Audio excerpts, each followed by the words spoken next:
Hi, and welcome to ICAAR's September update. As always, I'm joined by Megan Flewellyn, our CEO, and I am Phil O'Brien, the current president of ICAAR. So thank you so much for tuning in. We're getting great responses, and we're going to do a great show for you today. Today, we'll be covering the MLS Rollout, multiple applications like board of directors and committee chairs, and fun upcoming events and classes. It's going to be a great episode. So let's get into it. I wanted to kind of jump into the inaugural. It's almost here. Yeah. You know, I think this is not why we're dressed up in honor of the inaugural, but I am pretty excited about it. October 9th at Carver-Hawkeye. Can we get some details on that? Yes, it is ICAAR's biggest event of the year. Mm-hmm. It is our time to celebrate all of the past year's accomplishments, everything we've done as an association. We hand out our awards to all of our award recipients of the year. And then we go ahead and, of course, install and lock in our new board of directors and appoint our new committee chairs. And the new president, Jared. Yes. Jared Ruth coming in. I'm really excited about what he does next year. Sadly, your time with me is almost to an end. So I know it's been a long year. So you're going to be happy to see Jared in this chair. So we've got that, and that's coming up quickly. Is everything, all the tickets good? Are we? Yes, tickets are for sale right now. So if you head to iCAAR.org, you can register yourself, or register yourself and a guest, either way.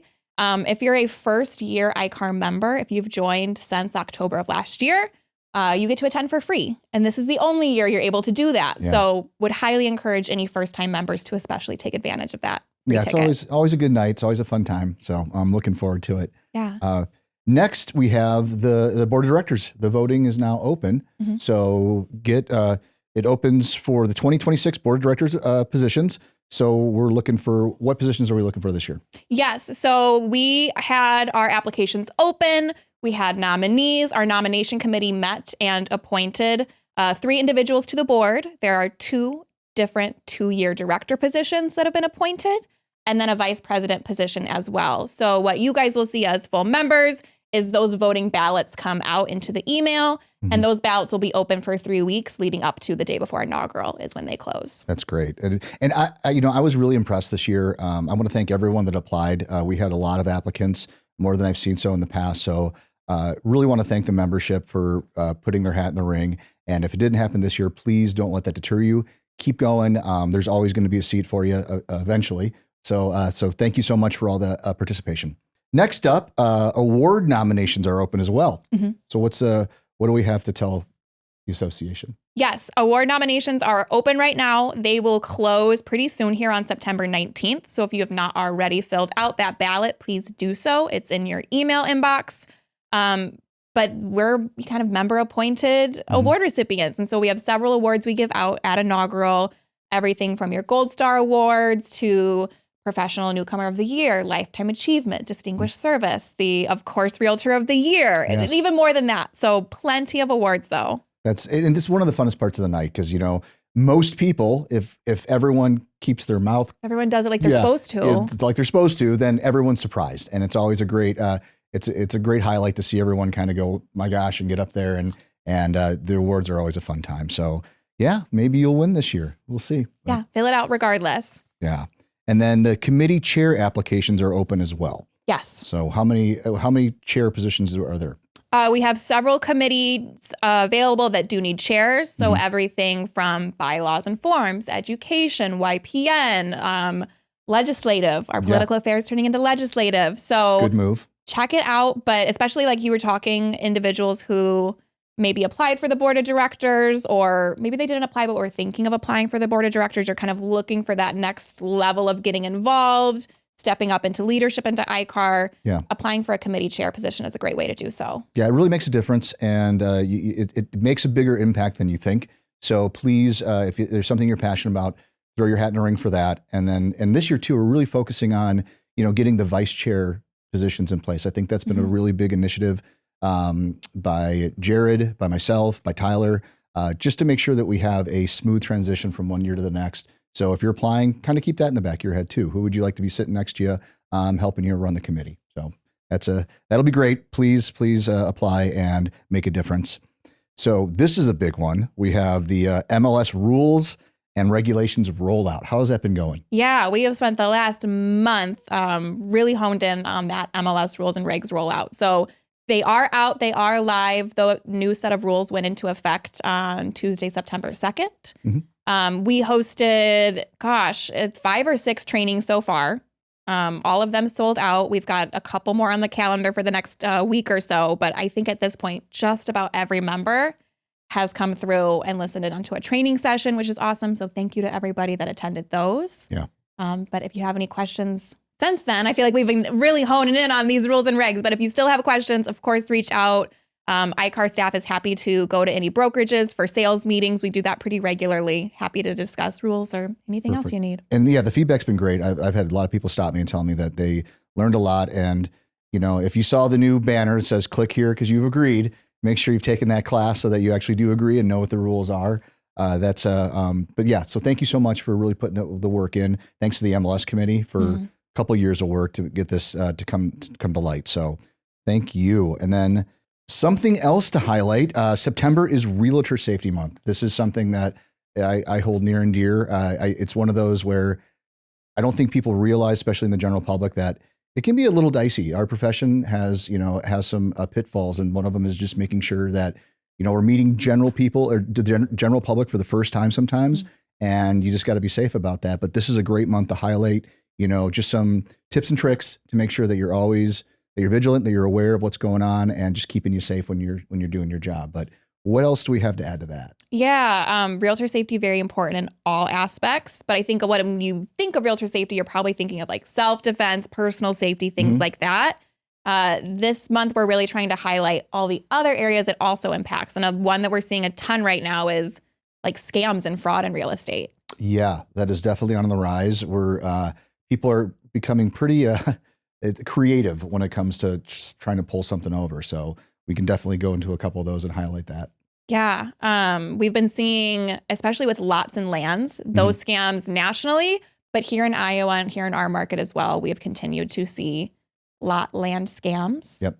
And often what we're finding is that when a property has been targeted one time, it is most likely to be a repeat offender property targeted multiple times. Yeah. So just kind of best practices, things to keep in mind. It's never a bad idea to really meet in person if you're able to get multiple forms of identification. And a big thing that legal counsel stresses is try to avoid seller arranged notaries or remote notaries. That is a big one when it's coming to title fraud. Yeah. And I think one of the things that I've noticed, and I've seen the vacant lots and lands actually shift over to vacant houses as well. So I've seen that pop up recently. You just have to be, if something seems too good to be true, it probably is. If you see a house that's clearly a $500,000 house listed for $250,000, there's probably something going on. I mean, it could be real, it could be legitimate, but like really mind your P's and Q's when you're doing that, and make sure, don't dismiss red flags. Yeah. When you see something, research it, make sure you're doing it right. And I think honestly, the buyer contracts have done something. One of their unforeseen benefits is that now that we're taking our time, talking to our buyers prior to getting out there and showing property, it gets you a chance to get to know them better and and also educate them on these scams. So yeah, it's good. It's good stuff. Anything else you want to add on that? If you think that you've been targeted by a potential scam, or if you're in the middle of a deal that may be a potential scam, please reach out to ICAAR staff. Yes. If it's a repeat property, we have that information, or we can walk through that process. If you've been a victim of a fraud, a scam, a part of it, still contact us, reach out to us. We'll also help you get in contact with local law enforcement to get that reported, get it taken off the MLS, and work through those needed steps. Well, we just recently had a member from the public reach out to us because they were victimized with title fraud, and they were nervous about some other properties that they own. So they were able to reach out to us. We proactively can help them on certain aspects. And so it was good to have that conversation and know that we're doing some good and helping protect people. Yep. Okay. Shifting gears a little bit here. I really want to focus on ADUs. That's been a hot topic here with the new law passed, and we're putting out stuff to educate the general public, educate our members. But can you go into a little bit more like specifics on what we've been doing along those lines with the new law? Yes. So just like you said at the beginning of the year, new law was passed stating that all cities in Iowa are not able to prohibit the building of an ADU, an accessory dwelling unit, which is great. So then this summer, we had a 1-hour class available to our members where we had AARP come in since they sponsored the bill.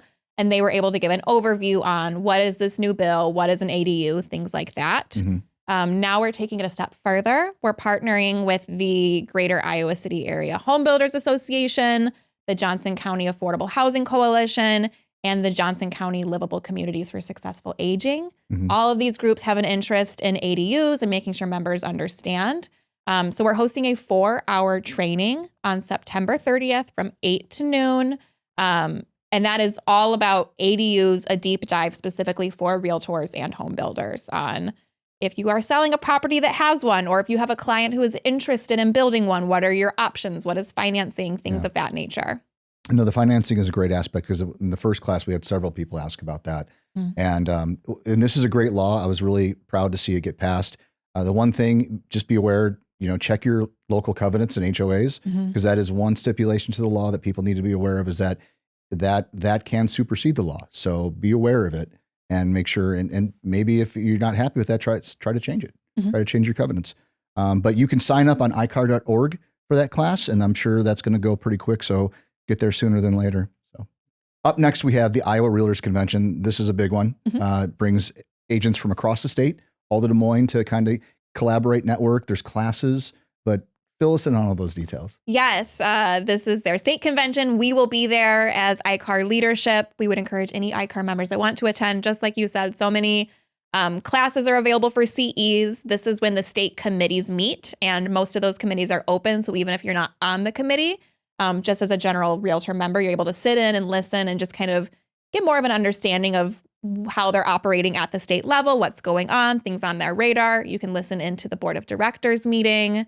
So it's always a good time. At the end, there's inaugural at the state level. They're swearing in their state president, our ICAAR member, Eric Malloy. So that's very exciting. Very happy for him. He's a great person. And ICAAR is sponsoring one of the keynote sessions this year with Lisa Bluter. So we're excited about that as well. No, it's good. Yes, we are. I was really proud to see that sponsorship come across, and very excited for the opportunity that we could take place in that. Yeah. Take part in that. Get the Hawkeyes very to excited. state. Yeah, very excited that we could take part in that sponsorship opportunity.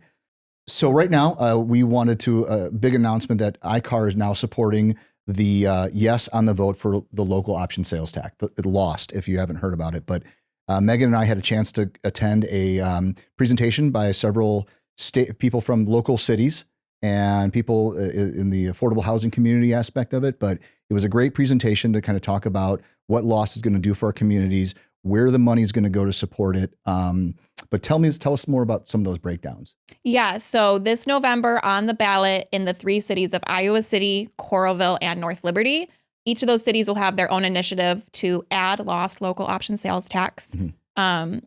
The way that is set up at the state level, lost, is that it dictates that at least 50% of the revenue earned by each city must be used to offset property tax for property tax relief. So we love to hear that. Yep. And then the remaining 50%, each city is able to dictate how they will use those funds. And so each city has gone through that process. They have published what they plan to do with the funds. We're really excited to see that each of those 3 cities have independently made sure to include affordable housing as an initiative to cover with those funds. Absolutely. Yeah. So you see cities looking at infrastructure, property tax relief, which after I've had several clients reach out over the past year because of all these new increases in assessments. So that's timely. And then also the affordable housing. It's really building a stronger community. And, we get so many people visiting our area, and utilizing our, resources and utilities. So the idea that, a lot of this is going to be capitalized off of people visiting, and that's great. So we can now turn that back and put it back into the community, make it stronger, healthier. And so we are definitely in support. It really aligns with our community focused goal, and would encourage people to vote yes. So let's talk a little bit more about ICAAR events and classes coming up. First thing that we have coming up next is going to be the ICAAR Legislative Breakfast. Yes. So Thursday, September 18, ICAAR members, please register and join us at the ICAAR office at 9 a.m. for that event. But we invite all of our local legislators to come and have breakfast with us. And it's just a Q&A session. So we're able to ask questions about whether it's that past legislative session and how the bills we supported or things that happened, how that went. We can talk about upcoming legislative issues for the next season we'll be headed into, or really anything that's on your mind more locally as it pertains to private property rights, home ownership, housing inventory, affordability, anything like that. Yeah, it's really a great opportunity to talk not one-on-one, but talk in a group setting with your representatives and really ask them about like how what they're planning on doing to help promote property ownership, tax relief, everything real estate. So it's a good opportunity, and I encourage everybody to sign up and attend. Yeah, I would encourage any of our members to attend. It is free to attend, and we'd love to see you there. That's perfect. Okay, we also want to talk about the education on October 30th. We got some classes, 2 classes coming up. And Megan, what do you have to offer on that? Yeah, so that day we have 2 classes. We have a 4-hour in the morning and a 4-hour in the afternoon. Both are CRS courses, or they can just be taken as elective credits. The morning session is I do until we must divide the assets. So that is navigating divorcing clients and the sales that come with that, which I'm sure you may know is a little different. It can be emotional, it can be tricky, but you really want to make sure you're navigating through the whole transaction so it helps represent the clients the best. So, and this is a great way to learn on that. Yes. And then in the afternoon, we are going to have an AI certification course from 1 to 5. So we've had a couple ChatGPT courses. Those have gone great. This is almost like a more in-depth AI. Really, how can you automate your business from top down? Yeah, I think it's here to stay. So it's best that you get ahead of the curve and learn more about it. So yeah, please join us at one of those classes. They work for CEs, and you get to learn a lot. And then we've got some other additional ones, the ethics, law update, and ChatGPT for realtors. You mentioned that, and then all about ADUs. So yeah, all that's happening in September. So it's we're going to have a jam-packed fall. Here till end of year, we are hitting the ground running. So yeah. So we've covered a lot here, efficiently, but this is a fun-filled fall. Yeah. Huh? And so I just wanted to kind of recap everything we're talking about. What do we got this? Yes. So the rules and regs are live. They're in effect. If you still have questions, reach out to staff. If you'd like to have anyone in your office for a meeting, again, reach out to staff. We're happy to do so. Committee chair applications are open, so please apply if you're interested. Award nominations are open, so please submit your peers to get awards on inaugural night. And then we hope to see you at either upcoming event, the legislative breakfast, or any of those upcoming classes, the All About ADUs, ChatGPT, any of those. Perfect. Well, you know what? Genuinely, thank you, Megan. You and the staff are doing a great job organizing all this, putting it on. The membership is very much appreciative. And so thanks for all your hard work. Appreciate it. Thank you, Phil. And thank you guys for tuning in. You can find us again on YouTube, Spotify, Apple Podcasts, anywhere great podcasts are made. And we love the comments. So please, if you have any questions or comments, put them in the thread below, and have a great day. Thank you.